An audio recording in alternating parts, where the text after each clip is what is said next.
Shalom teman-teman semua, selamat berjumpa di Kones Channel. Di channel ini Anda akan mendengarkan, bahkan menyaksikan di video-video yang kami akan sajikan, video-video yang terbaik yang akan mengubah hidup Anda dan juga paradigma Anda. Selamat menyaksikan. Seperti biasa, saya terus ingatkan bahwa untuk memahami Dafar Elohim, kebenaran firman ini, kita harus kembali ke akar Ibrani yang benar. Ya, jangan yang salah, karena ada akar yang salah, yaitu Talmud dan oral law, itu salah. Ya, jadi kita harus kembali ke akar pola Ibrani yang benar. Dan di dalam akar pola Ibrani yang benar itu kaya raya dan ajaib, di mana Bapa Yahweh sangat mengasihi saudara dan saya sebagai mempelai Yeshua HaMashiach yang terus dipersiapkan karena waktunya sudah tidak lama lagi. Dan di luar akar pola Ibrani yang benar, maka miskin pengertian, miskin pemahaman akan Dafar Elohim. Jadi saya akan tetap memilih di dalam pola akar Ibrani yang benar karena kaya raya di sana. Dan jangan pernah lupa, di dalam akar pola Ibrani yang benar kita harus juga memahami, ya, paling tidak kenal atau memahami, tahu mengenai 22 huruf daripada bahasa Ibrani, mulai Aleph, Bet, Gimel, Dalet, He, Waw, dan selanjutnya. Dan di dalam 22 huruf ini juga ada 22 huruf yang ancient atau yang kuno dalam bentuk piktograf. Ya, jadi setiap huruf akan diwakili oleh gambar-gambar dan jumlahnya juga 22.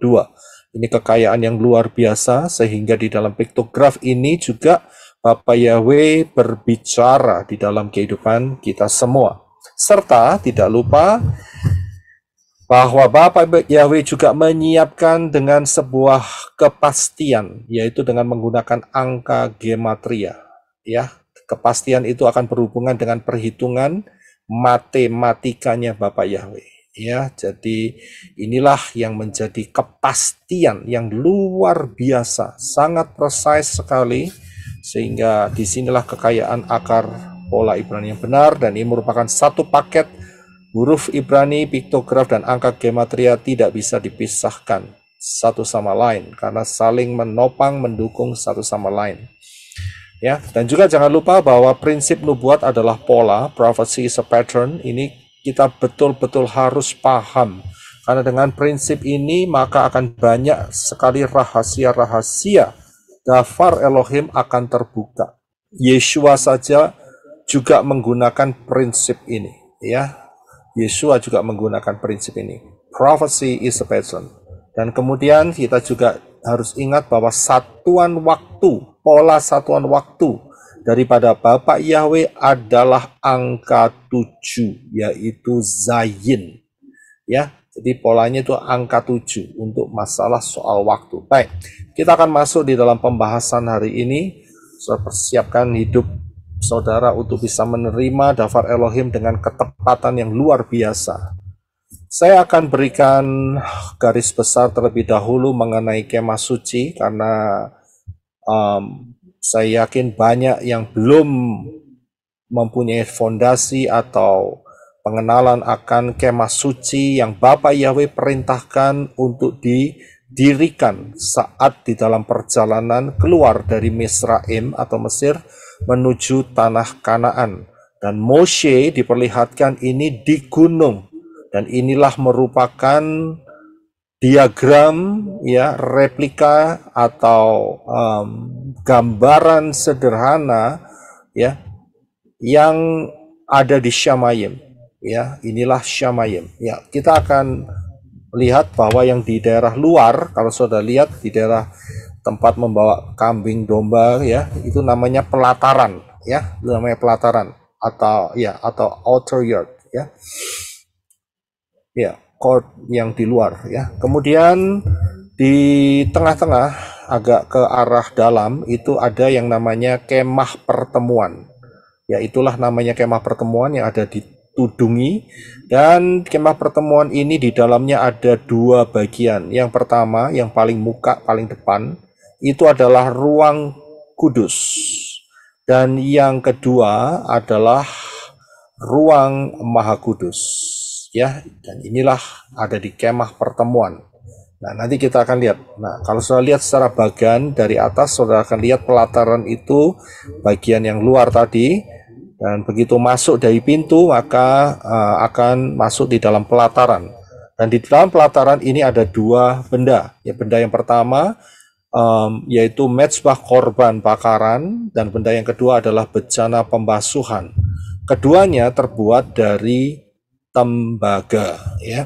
Dan setelah itu di dalam kemah pertemuan yang tadi saya tunjukkan ditudungin tadi, ya, itu ada dua bagian. Bagian yang depan, yang dekat daripada kolam pembasuhan atau tempat pembasuhan, itu disebut sebagai ruang suci atau ruang kudus, ya. Nah, di dalam ruang suci atau ruang kudus ini ada tiga benda. Yang pertama adalah menorah, ya, yang terbuat dari emas murni.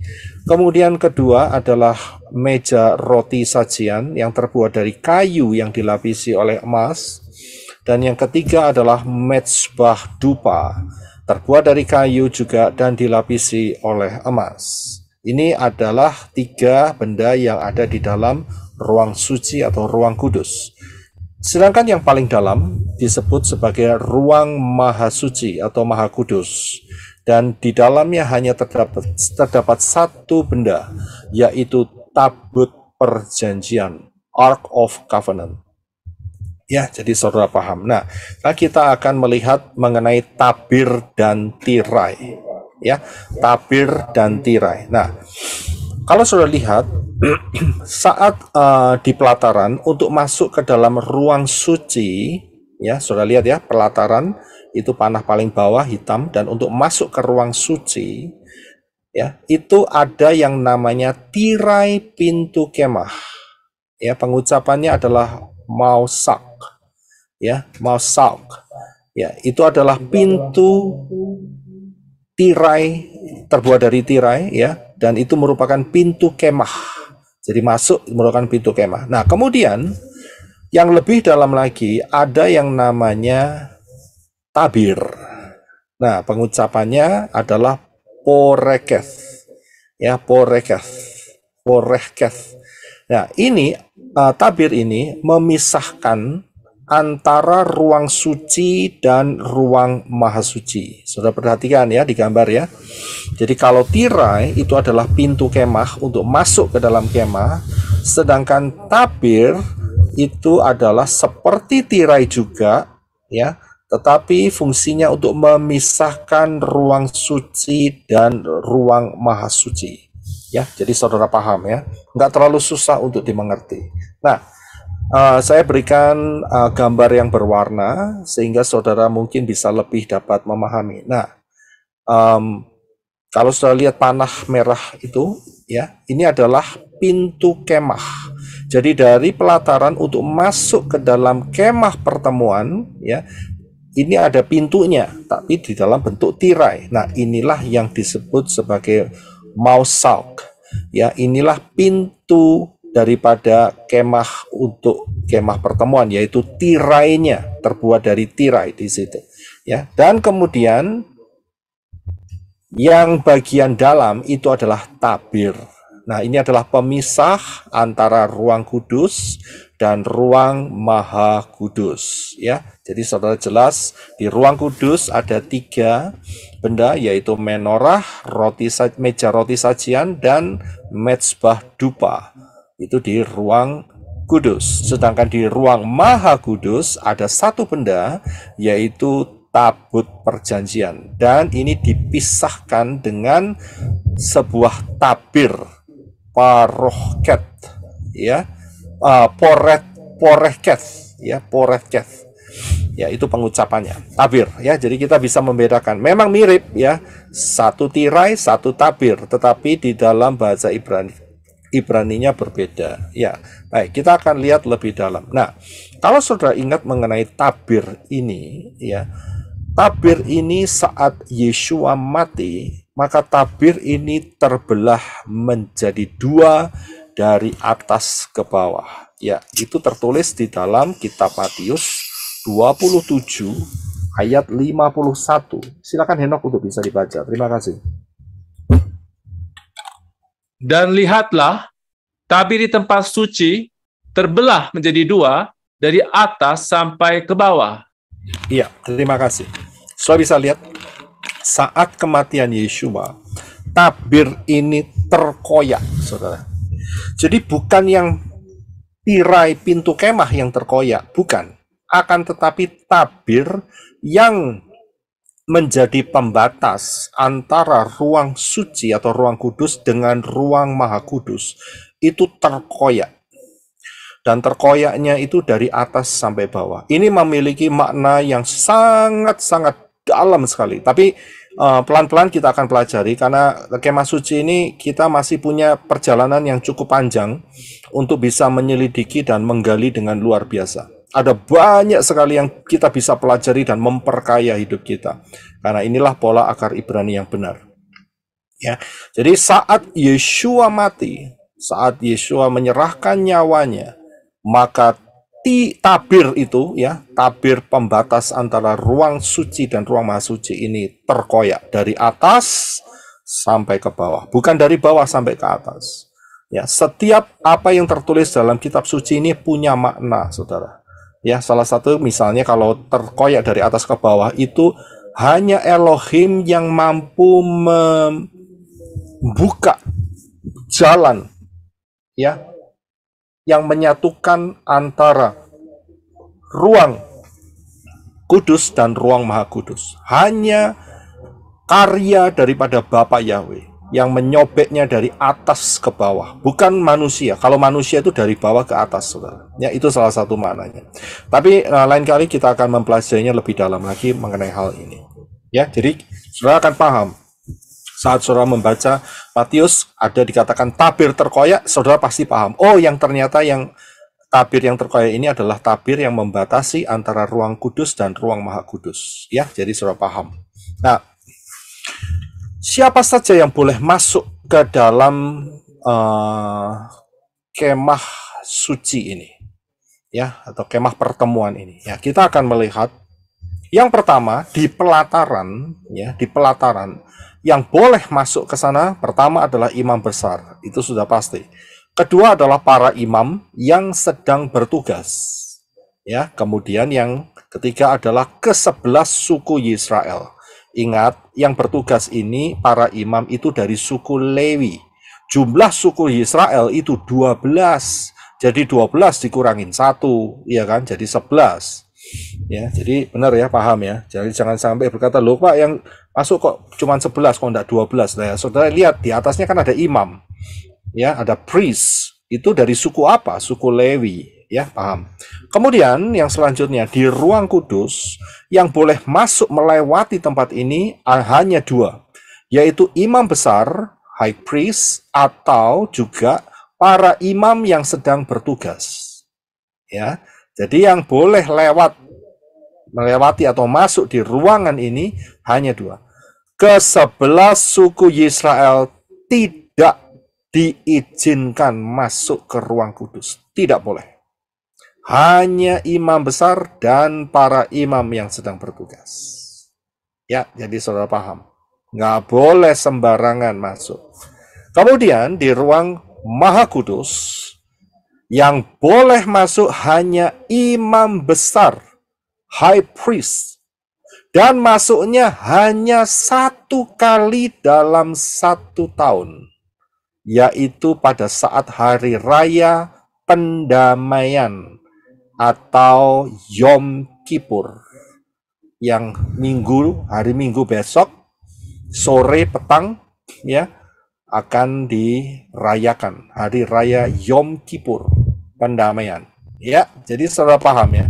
Yang boleh masuk di ruang maha kudus hanya imam besar. Imam tidak boleh, para imam yang bertugas tidak boleh masuk. Ya, dan masuknya imam besar ini pun ada aturannya, yaitu hanya 1 tahun 1 kali. Dan harinya harus mentaati apa yang menjadi peraturan daripada Yahweh. Bapa Yahweh, yaitu pada saat hari raya pendamaian Yom Kippur. Ya, haleluya. Kita akan lanjutkan. Nah, kita akan melihat sekarang mengenai ruang kudus atau ruang suci. Ya, ini yang menjadi pembahasan. Pelan-pelan ya, kita majunya ya. Jadi saudara juga nggak kebingungan.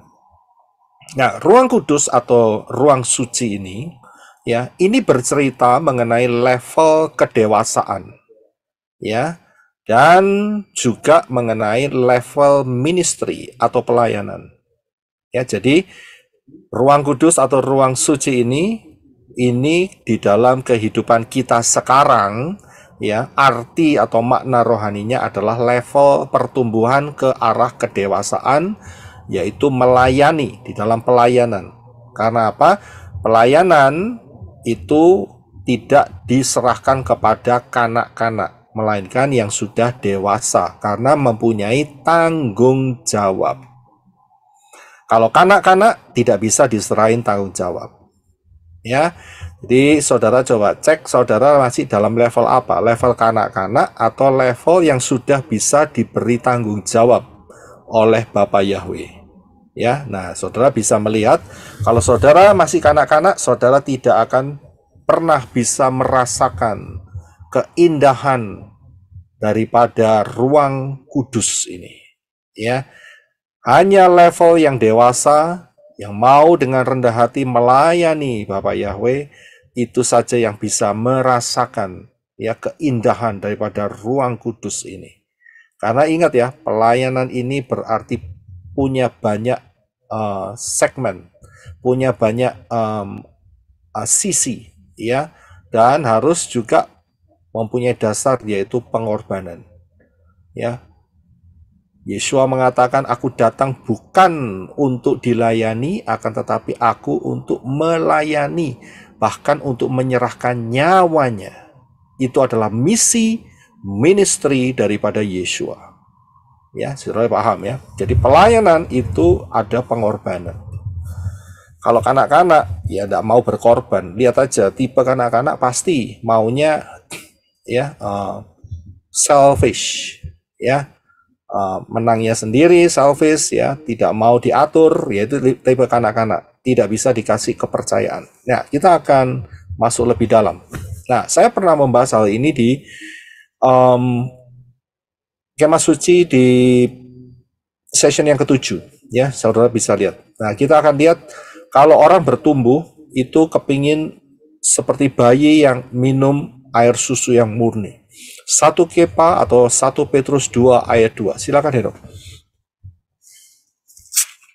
Seperti bayi yang baru lahir, hendaklah kamu menginginkan air susu yang murni, yaitu firman, supaya kamu dapat bertumbuh di dalamnya. Ya, terima kasih. Jadi kalau saudara sudah masuk dalam pintu keselamatan, saudara tidak punya haus dan lapar akan kebenaran firman, berarti ada yang salah. Ya, ada yang salah. Gak usah jauh-jauh. Kalau ada seorang bayi yang tidak mau minum susu, maunya minum air saja, wah itu ada yang salah itu. Ya, salah kan? Ya kan makannya dari mana? Gizinya dari mana? Ya kan? Nanti ada yang salah, kesehatannya ada yang salah. Atau tidak mau makan, tidak mau minum, lah itu namanya bayi minta mati namanya. Ya kan? Kan tidak mungkin seperti itu. Berarti sakit ya. Begitu pula anak-anak Bapa Yahweh yang sudah masuk dalam pintu keselamatan tetapi tidak mempunyai kerinduan untuk ibadah, tidak punya kerinduan untuk bertumbuh, tidak punya kerinduan untuk makan firman, mengenal kebenaran firman. Wah, itu namanya rusak itu berarti. Ya, ada yang rusak. Ini harus dipertanyakan. Saudara harus cek diri saudara masing-masing. Mengapa kok nggak suka firman? Ya, mengapa kok tidak mau beribadah? Ya, itu ada masalah pasti rohaninya. Berarti itu sakit. Ya, saudara bisa paham di situ. Nah,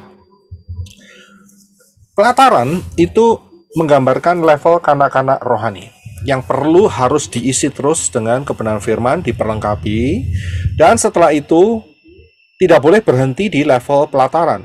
akan tetapi harus masuk di dalam ruang suci atau ruang kudus, yaitu level kedewasaan rohani. Di dalam level kedewasaan rohani, maka orang itu bisa dikasih tanggung jawab, orang itu bisa berperang melawan roh-roh jahat, ya. Orang itu dikasih tanggung jawab untuk pelayanan, ya. Jadi bisa bertumbuh. Jadi inilah yang menjadi perbedaan antara level pelataran dan level ruangan kudus atau ruangan suci. Coba saudara cek hidup saudara masing-masing, saudara ada di mana. Ya. Nah, kita akan masuk lebih dalam, yaitu mengenai tirai, pintu kemah, yang sekarang kita lagi sedang bahas. Ya. Nah, tirai pintu kemah ini mempunyai dua makna. Makna yang pertama, tirai ini berbicara mengenai ruah Yahweh Elohim, Roh Kudus, yang membawa saudara dan saya ke dalam level kedewasaan rohani. Ya, jadi tirai ini yang menjadi gambaran daripada ruah Yahweh Elohim, ya, sehingga saudara dan saya menjadi imam-imam. Ingat ya, di dalam Kefa, di dalam Petrus dikatakan, kamulah bangsa yang terpilih, imamat yang rajani. Ya, saudara paham ya? Jadi levelnya adalah level imam. Hanya level imam lah yang boleh masuk di dalam ruang kudus. Ya, betul kan? Jadi hanya level imam. Jadi di sini ruah Yahweh Elohim berperan di dalam pertumbuhan saudara sehingga saudara menjadi dewasa di dalam kerohanian. Ya, itu yang pertama. Yang kedua, tirai ini juga berbicara mengenai starting point, masa kerja daripada ruah Yahweh Elohim untuk tinggal atau dwelling di dalam hidup manusia. Ini starting point-nya ada di sini, saudara.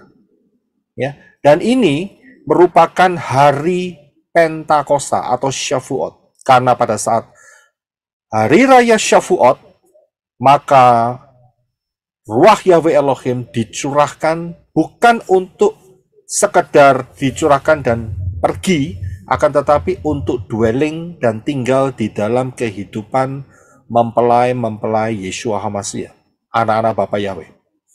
Ya, jadi bukan untuk hinggap pergi, tetapi untuk tinggal.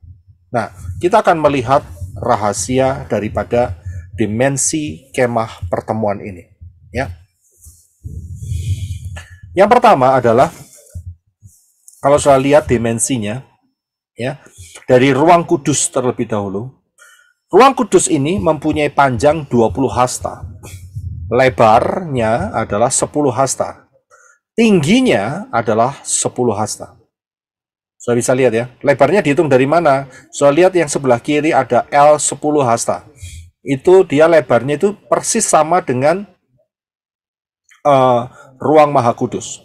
Ya. Jadi ruang kudus itu 20 hasta panjangnya, ya, lebarnya 10 hasta dan tingginya 10 hasta. Sedangkan ruangan Maha Kudus itu bentuknya kubus.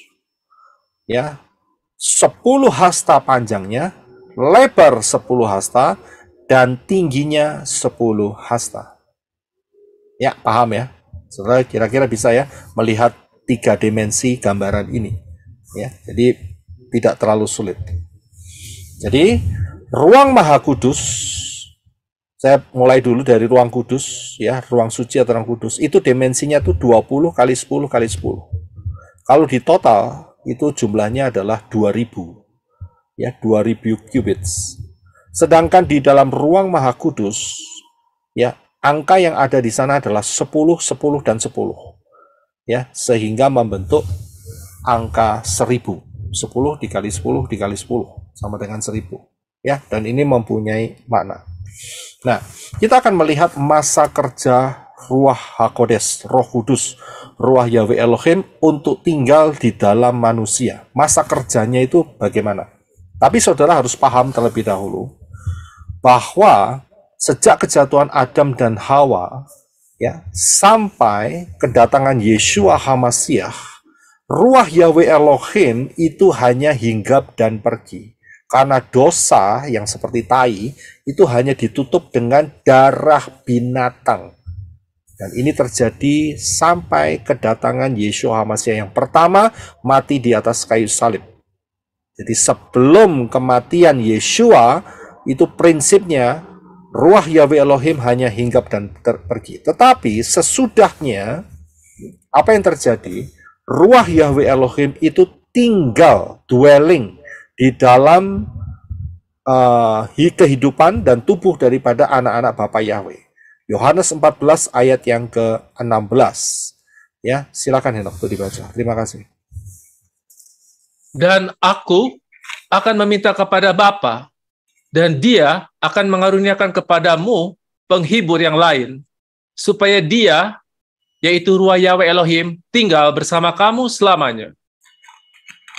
Ya, terima kasih. Saudara bisa lihat di dalam Yohanes 14:16. Yeshua minta kepada Bapa untuk memberikan kepadamu Ruah Yahweh Elohim yang akan tinggal, dwelling. Mengapa bisa dwelling? Mengapa bisa tinggal? Karena dosa tidak lagi ditutupi, akan tetapi sudah disucikan, dibersihkan, di-remove dari kehidupan kita.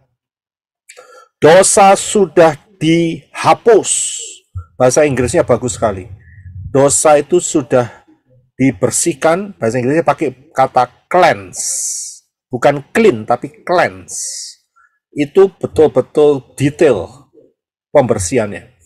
Ya, jadi tidak ada lagi. Karena dosa tidak ada lagi, maka Ruah Yahweh Elohim tidak lagi hinggap dan pergi, melainkan tinggal. Ini perbedaannya. Ya, beda. Kekuatan darah binatang, domba, dengan darah Yeshua itu jauh sekali bedanya.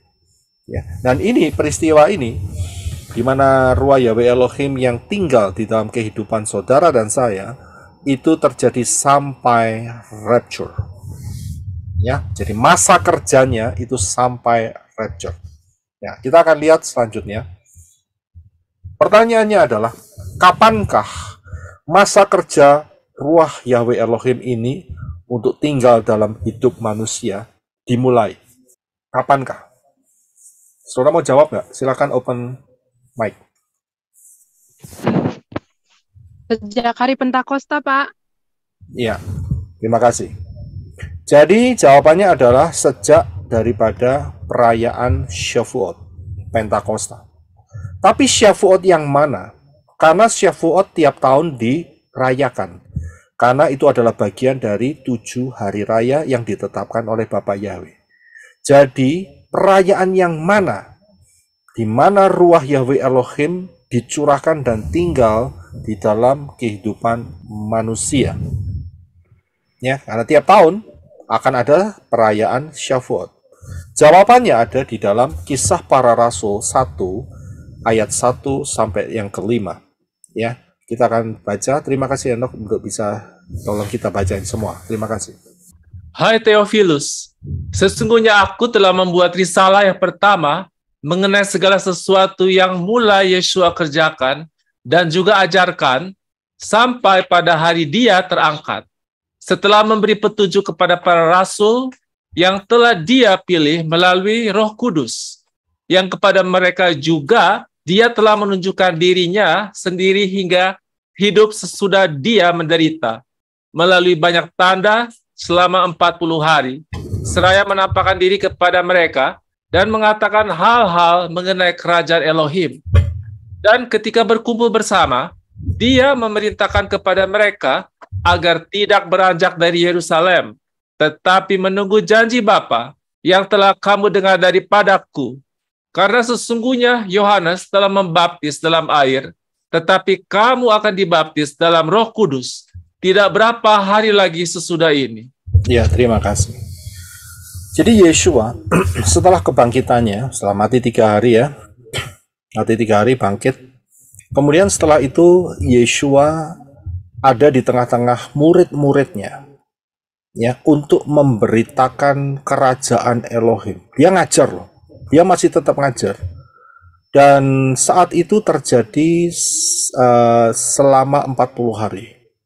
Ya, selama 40 hari. Jadi setelah kebangkitannya sampai 40 hari, Yeshua itu mengajar mengenai kerajaan Elohim. Bukannya tidak mengajar, dia mengajar. Dia menunjukkan diri hanya kepada murid-murid, tidak kepada imam besar atau orang-orang yang di luar murid-murid. Ini ada makna khusus, yaitu makna rapture di dalamnya. Ya, jadi hanya kepada murid-murid dia menyatakan dirinya. Bahkan sampai 500 orang sekaligus. 500 itu nggak sedikit, banyak. 500 orang dia nyatakan, ya. Nah, itu dinyatakan di dalam tulisan daripada Rabi Saul. Dan setelah itu, pada hari yang ke-40, Yeshua terangkat ke Shamayim. Ingat, 40 itu hurufnya adalah huruf mem, mayim, menguasai. Ya, nah, setelah itu Yeshua sebelum terangkat ke Shamayim, Yeshua berpesan kepada murid-murid, kamu jangan pergi meninggalkan Yerusalem. Karena ruah Yahweh Elohim akan dicurahkan di dalam kehidupanmu. Nah, kapan itu terjadi? Terjadinya adalah 10 hari kemudian. Jadi 40 hari Yeshua mengajar dan kemudian naik ke Shamayim pada hari yang ke-40. 10 hari kemudian, yaitu 50 hari dihitung sejak kebangkitannya, ya, itulah perayaan Shavuot, ya, perayaan hari raya Pentakosta.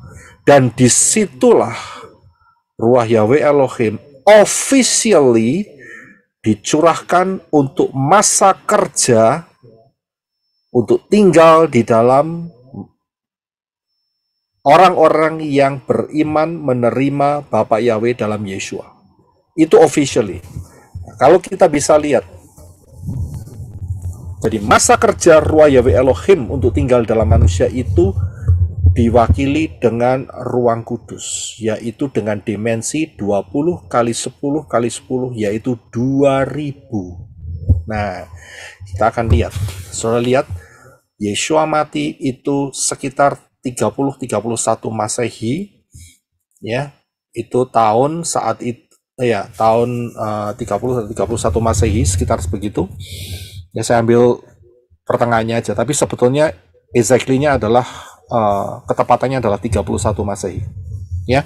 Dan tidak lama setelah itu, pada hari raya Pentakosta Shavuot di tahun itu, maka ruah Yahweh Elohim dicurahkan.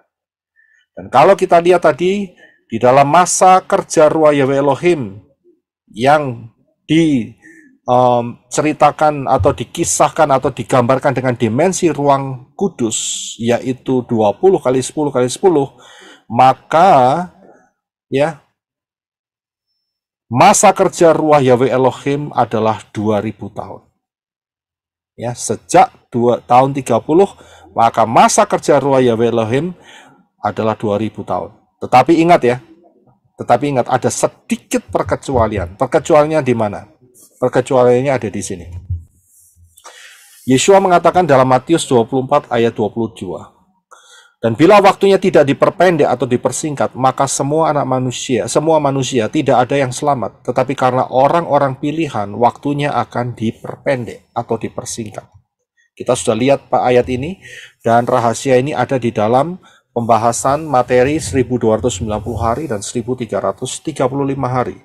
Saudara coba lihat di sana, dan kita mendapatkan bahwa, ya, percepatan itu ada di 3,5 tahun, dikurangin daripada tahun 2030 atau 2029, ya. Jadi 3,5 tahun sebelum 2029 atau 2030, maka disitulah rapture akan terjadi, ya. Jadi rapture akan terjadi 3,5 tahun sebelum 2029 atau 2030. Ya, ketepatannya ada di 2029, karena itu adalah tahun Shemitah. Ya, jadi saudara bisa paham dalam hal ini. Nah, kita sekarang ini sudah masuk di dalam 3,5 cycle Shemitah. Ya, tahun yang kedua sekarang. Ya, kita sudah masuk. Nah, saudara bisa melihat seberapa dekat kita dengan pola ini untuk melihat rapture yang ada di depan mata kita. Ya. Nah, Jadi saudara paham, masa kerja daripada Ruach Yahweh Elohim itu sekitar 2000 tahun. Sejak tahun 30 Masehi. Saya akan mundur sedikit. Ya, saya akan mundur sedikit. Nah, saudara bisa lihat bagian ini. Sejak tahun 30 Masehi sampai 2030 dikurangi 3,5 tahun. Ya, karena dalam 3,5 tahun diserahkan kepada anti-Hamasyah, dan sebelum anti-Hamasyah berkuasa, maka rapture akan terjadi. Karena ada percepatan. Ya, jadi sudah paham dalam hal ini. Nah, kita akan lihat di dalam pertanyaan berikutnya. Apa yang terjadi setelah masa 2000 tahun ini selesai? Atau perhitungan 20 kali 10 kali 10. Dimensi daripada kemah suci ini. Apa yang akan terjadi? Yang terjadi adalah langsung dilanjutkan dengan ruang maha kudus. Ya, inilah yang disebut sebagai masa ruang maha kudus. Dan dimensinya adalah 10 kali 10 kali 10. Ya, dan kita akan mendapatkan satu angka yaitu 1000. Ya, angka 1000. Inilah yang dimaksud oleh kemah suci, pengajaran kemah suci ini, yaitu ruang maha kudus itu adalah hari yang ke-7 selama 1000 tahun. Inilah yang disebut sebagai pemerintahan Yeshua HaMashiach, ya, di dalam bumi ini selama 1000 tahun, yaitu di dalam Wahyu pasal 20 ayat yang ke-6. Silakan Henok untuk dibaca. Berbahagialah dan kuduslah dia yang mendapat bagian dalam kebangkitan pertama. Kematian kedua tidak mempunyai wewenang atas mereka. Namun mereka akan menjadi imam-imam Elohim dan Hamasyah, dan mereka akan memerintah bersamanya selama 1000 tahun. Ya, terima kasih. Jadi sudah bisa lihat dimensi daripada ruang kudus dan ruang maha kudus ini bercerita mengenai zaman akhir. Ruang kudus yang dimensinya adalah 2000 adalah berbicara sejak pencurahan Ruach Yahweh Elohim tahun 30 atau 31 Masehi sampai 2000 ke depan. Dan setelah itu akan dilanjutkan dengan masa ruang maha kudus, yaitu dimensinya adalah 1000, 10 kali 10 kali 10, 1000. Dan inilah bercerita mengenai kerajaan 1000 tahun. Jadi kerajaan 1000 tahun ini sudah tidak lama lagi, saudara. Hari ini sudah 2023. Tidak lama lagi rapture akan terjadi. Semua perhitungan dengan pola yang tepat, tidak ada penundaan, maka ini pasti akan terjadi. Pasti akan terjadi. Rapture akan terjadi terlebih dahulu, dan setelah itu kita akan menerima rewards daripada Yeshua di dalam pesta kawin anak domba, dan setelah itu kita akan turun kembali bersama-sama dengan Yeshua untuk memerintah di dalam kerajaan 1000 tahun. Luar biasa. Ya, dan setelah itu nanti dilanjutkan di dalam Yerusalem baru dan bumi yang baru. Ya, jadi inilah kebenaran daripada pola angka 7 yang juga ada di dalam gambaran perhitungan kemah suci. Ya, kemah pertemuan, kemah Moshe tabernakel daripada Moshe. Ya, jadi inilah yang kita lihat hari ini, dan minggu depan saya akan membawakan satu materi mengenai angka 12. Ya, saya akan berikan mengenai kode rahasia angka 12 ini. Ya, jadi hari ini kita sampai di sini untuk pembahasan ukuran daripada kemah pertemuan ini. Jadi kita bisa paham bahwa waktu kita ini sudah tidak lama lagi, saudara. Rapture sudah sangat-sangat dekat. Siapa yang bisa mendengar suara atau kalimat Ruach Yahweh Elohim, ya, yang mengetuk hati saudara, segera cepat bertobat, karena kita sudah betul-betul dekat. hari ini ya kita sudah masuk di dalam sangat mendekati sejak kejatuhan Adam dan Hawa. Hari ini tahun 2023. Sudah hampir menyelesaikan 6.000 tahun sejak kejatuhan Adam dan Hawa. Dan hari ini kita sudah masuk di dalam tahun yang kedua dari cycle Shemitah. Ya, semakin hari semakin dekat. Karena tidak lama lagi akan rapture. Saudara perhatikan pengajaran di High Alert 2026. Jangan remehkan. Saudara coba lihat pengajaran ini, saudara akan mendapatkan perhitungan yang luar biasa untuk dapat memahami. Karena setiap pengajaran yang saya berikan ini integrated, berhubungan satu sama lain. Nggak bisa saudara cuma dengarkan yang ini saja, tetapi saudara harus mendengarkan yang lain dan ini integrated satu sama lain, saling berhubungan satu sama lain. Ya, karena pengajaran mengenai zaman akhir ini luas, saudara. Ya, saya nggak bisa berikan sekaligus. Ya, ini bisa 1 bulan nggak selesai-selesai.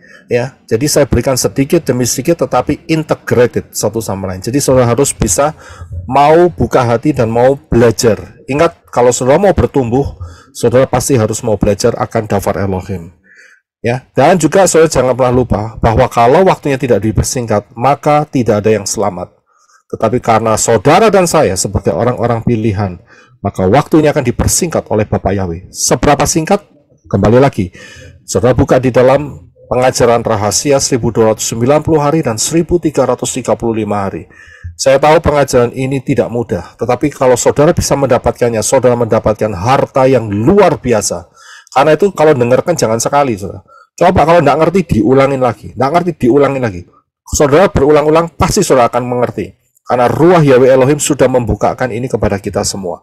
Buka, pelajari rahasia 1290 hari dan 1335 hari.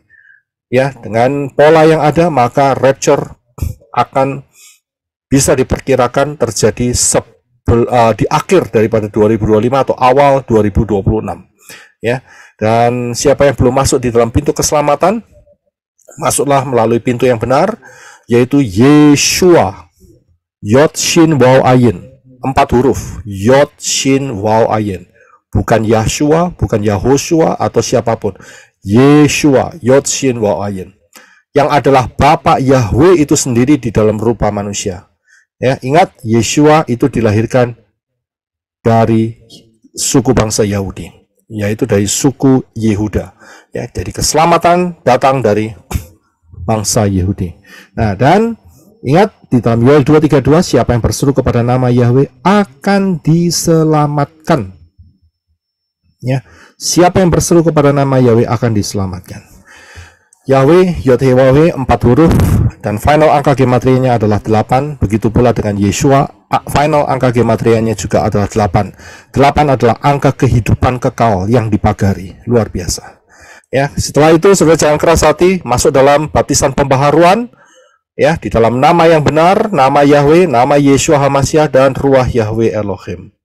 Ingat, baptisan pembaharuan dengan nama yang benar ini bukan doktrin manusia. Sekali lagi, ya, saya harus nyatakan ini. Baptisan pembaharuan di dalam nama Yahweh, nama Yeshua HaMashiach, dan Ruah Yahweh Elohim ini bukan doktrin manusia. Hati-hati. Ada pengajar yang mengajarkan nama Yahweh, mengajarkan zaman akhir, tetapi menolak baptisan pembaharuan. Lihat, apa yang terjadi, spirit apa di baliknya? Serigala berbulu domba. Hati-hati.